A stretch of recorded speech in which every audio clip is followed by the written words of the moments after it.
Without further ado, we are going to jump into the questions.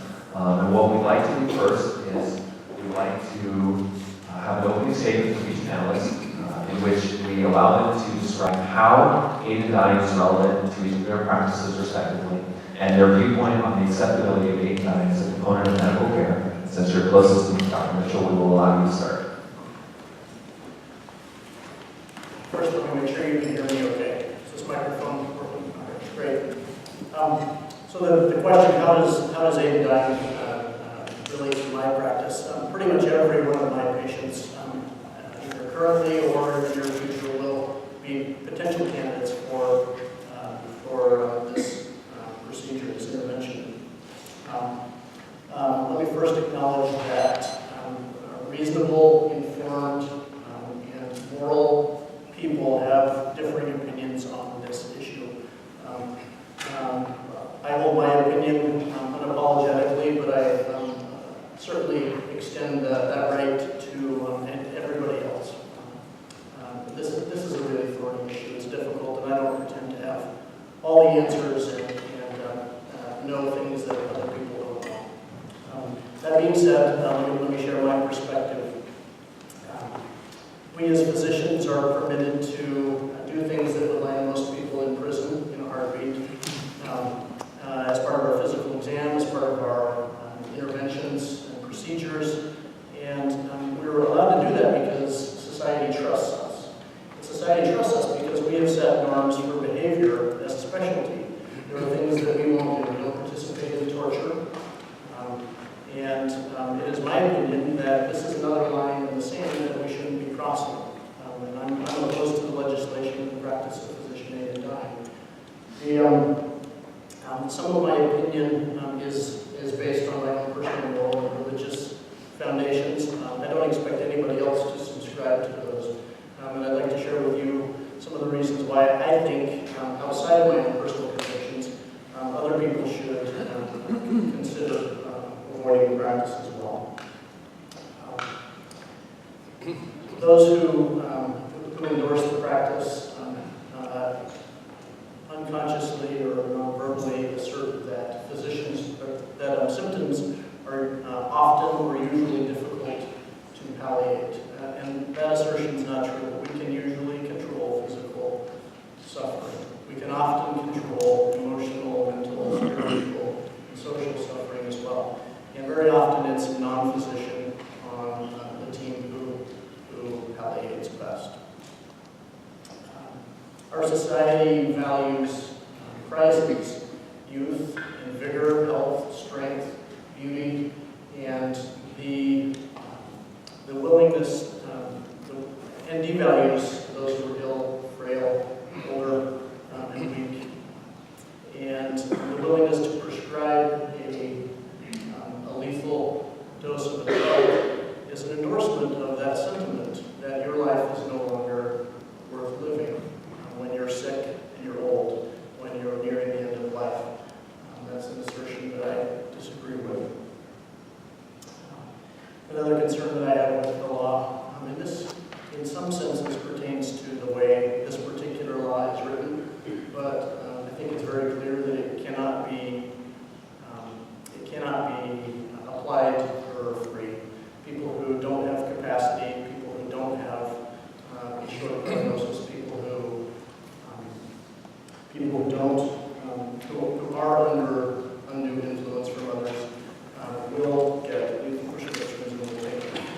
There isn't a perfect way to rule out those individuals. And I think the burden, given that the consequence is death, I think the burden of proof lies on the person prescribing the drug. It's also not clear to me that this practice is any better than the alternatives that we have legally and readily available to us now. There are no data saying the outcomes are better or that harms are lower with lethal prescription compared to voluntary stopping and eating and drinking or palliative sedation procedures that are available today. And then finally, an ethicist at UCLA made a statement, physician-aided dying is a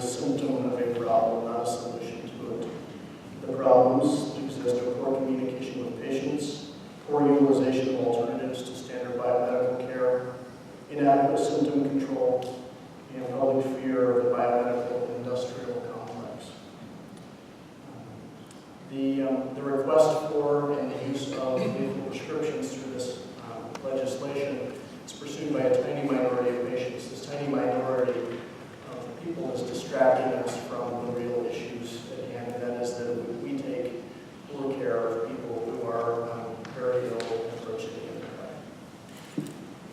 Thank you, Dr. Mitchell. Dr. Grisolia? Let me click on. I didn't want to subject you all to my coughing before. Can you all hear me all right? Is this okay? Well, anyway, I'm a neurologist, and so that means that I'm taking care of people with medical problems involving the brain and the nervous system. Some of those are things where people are expected to improve, stroke, head trauma, migraines, things where people have them and they can get better. But there's a lot of things that are progressive conditions also, dementia, Parkinson's, and it's worth noting that Lou Gehrig's disease, or ALS, is one of the significant diagnoses in Oregon. Back when Jack Kevorkian was very publicly doing euthanasia a few years ago, both multiple sclerosis and ALS were significantly represented among the people that he took care of. And I say that ironically. Besides taking care of people on an outpatient basis who are changing and perhaps getting worse and perhaps looking forward to increasing disability and ultimately death, I also consulted the intensive care unit for people that are in coma for a variety of reasons. One of our issues would be, why are they in coma? But another important issue, and probably the most important one, is what can we expect? Are they going to improve? How much might they improve? And trying to help the family come to some understanding of what to expect and what that person would want for themselves. And so my charge kind of overlaps with the palliative care team, and we often are sort of following each other. I'm a little bit more about telling them what to expect or what we reasonably can expect. And I sort of start the values discussion, but a lot of times it's continued and really brought to closure by my colleagues in palliative care. I think that we have to view our work as physicians as involving biology, psychology, and what you might call metapsychology, but you might also call spirituality. We have to be good at what we do. We have to have a knowledge base to make the correct decisions, to suggest the correct therapies and so forth. But we also have to understand something about the psychology of the patients and also, frankly, about our own psychology too, especially when we come to areas like this. We have to understand our fear of failure, any conflicts of interest we may have regarding funding issues or work issues or a lot of things that can impact on our approach to the person that's having a progressive illness, our own control issues about whether it's okay for them to have a little bit more control or whether we have to control everything ourselves. We have to understand these things about ourselves and reflect on them so that we can better serve our patients. And this leads us to questions of ultimate value. One doesn't have to be a Christian. I am a Christian, but one doesn't have to be a Christian to see that humans are both physiological beings, but also spiritual beings. Walt Whitman, a famous poet and a much less famous nurse, referred to us as physiological spiritual beings. And it's really true. You have to involve yourself, regardless of your beliefs. You have to think about issues of ultimate meaning, of ultimate value, if you're going to be in this profession. If you're not interested in that, then you should go into research or look for an administrative position someplace and not take care of humans.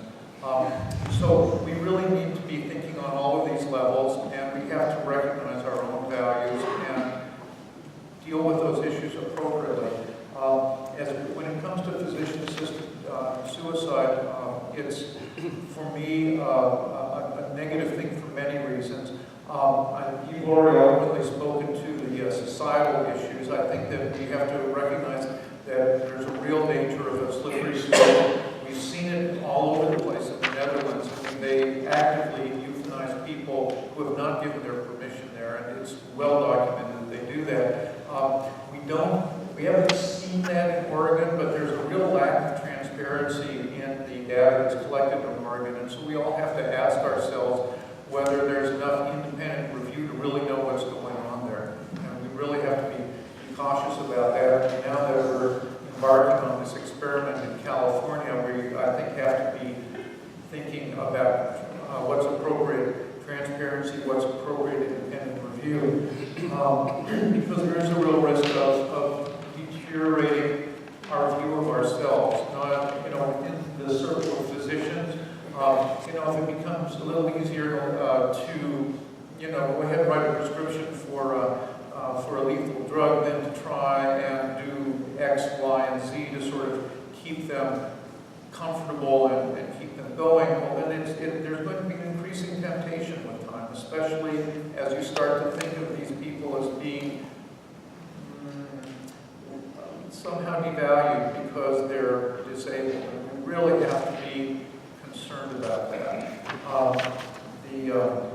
The other point that I wanted to make was just that I guess I'll say it only briefly because you touched on it well, but we have to worry about the effect on society and whether we start, not just among physicians, but in the broader world, to start to question the worth of people if they aren't autonomous, if they aren't productive. You can hear some really scary things being said in Europe, and so far we aren't saying those kinds of things here very much, but that can be next. And I think I'll stop there. I have lots of other things. Yes, we will get a chance to address a lot of these issues as the questions progress, so we'll I'm sure come back to some of these. So thank you, Dr. Grisolia. Dr. Steinberg. Yeah, thanks. First of all, thanks so much for having us. It's great, thought-provoking, great to see all the bright-eyed, bushy-tailed medical students. The average age of my patients is probably roughly 90, so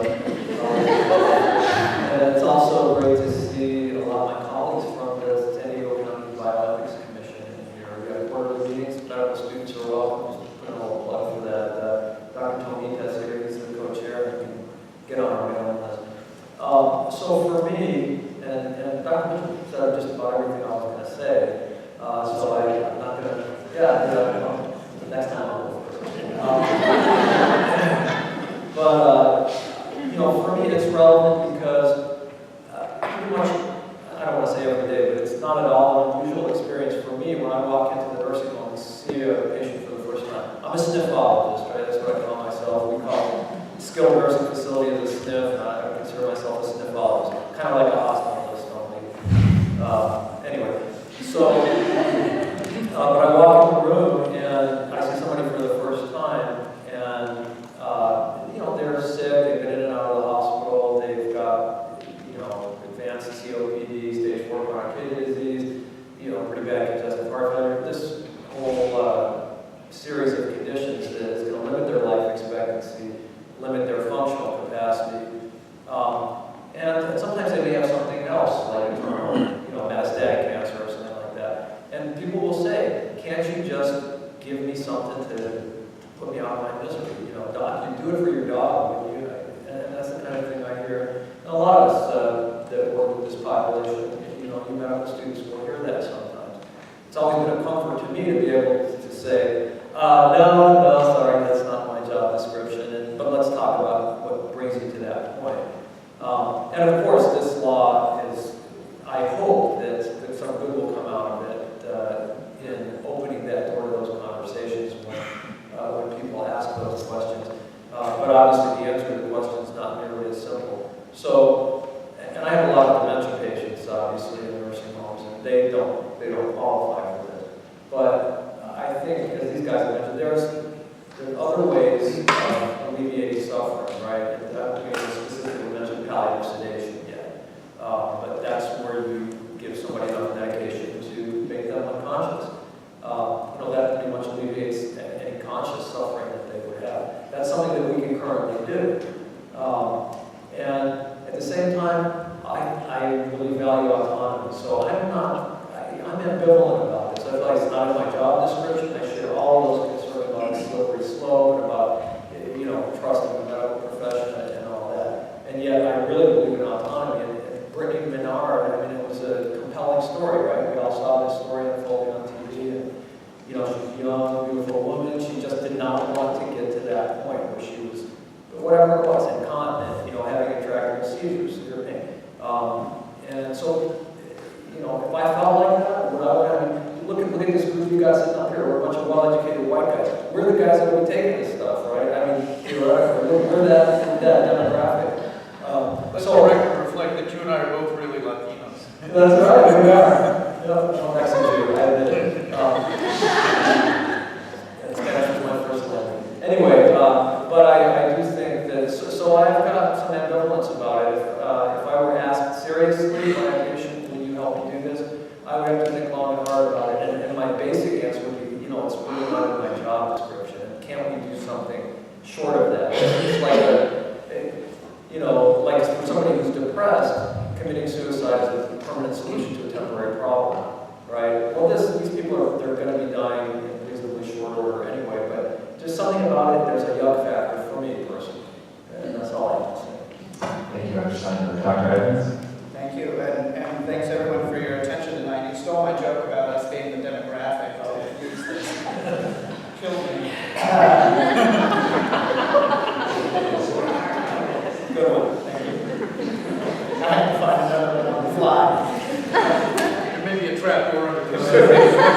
Giant Coke. So I'm a palliative care doc, much like Bill, and my job is to help people with serious illness at any stage of disease live the lives they want to live.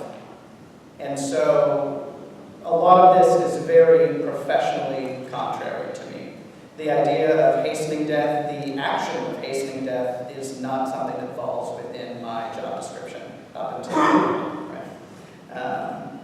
And to be clear, a lot of people generally would be surprised to know that the National Hospice and Palliative Care Association is against physician-aided dying. The American Academy of Hospice and Palliative Medicine is neutral, neither pro nor con, on this topic, as well as the AMA's Council on Ethical and Judicial Affairs. So the consensus is not settled. And many people are surprised to know that a palliative doc or a hospice doc wouldn't be gung-ho for this. They think this is my day-to-day experience. But as Bill has already alluded to, in the 15 years of good data in Oregon that we have, 1% of people who died actually requested access to this drug. 1/10 of those actually used these drugs, meaning that 1 in 2,000 deaths in the state of Oregon was related to their Death with Dignity Act and the ingestion of one of these drugs.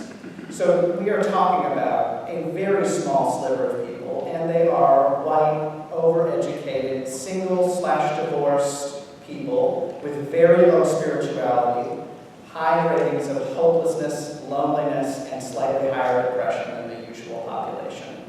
And what's most important to remember is that despite the very powerful marketing messages around this, 0% in Oregon in 15 years, 0% of patients report active suffering, active pain at the time they request these drugs. They request a great deal, or they describe a great deal of suffering about anticipated future suffering. But despite the fact that this is marketed in the media to this, we must take care of these poor people who are in constant pain and give them a way out, it's actually not the case at all. It's white control freaks who aren't terribly religious and have what's called dismissive attachments.